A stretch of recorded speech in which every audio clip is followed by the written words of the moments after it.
Welcome to Chillin' 101. We hope this video helps.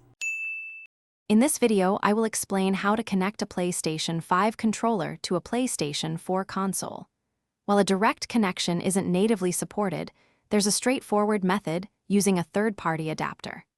This guide will walk you through the necessary steps to get your newer controller working with your older system, ensuring you can enjoy your favorite games with enhanced comfort and precision. Let's get started with preparing your devices. To begin, you'll need a compatible third-party adapter, often referred to as a controller converter. These devices typically plug into one of your PlayStation 4's two USB ports. Once connected, the adapter acts as a bridge, allowing your PlayStation 5 controller to communicate with the console. Many popular brands offer these adapters, and they are generally quite affordable, usually costing between $20 and $40.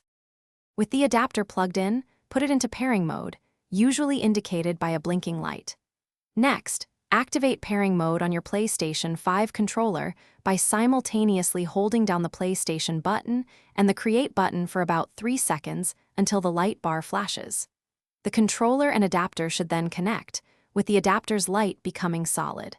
Test the connection by navigating the PlayStation 4 menu.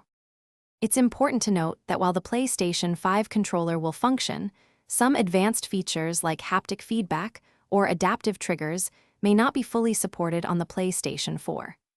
Additionally, the controller's battery life might differ slightly when used through an adapter.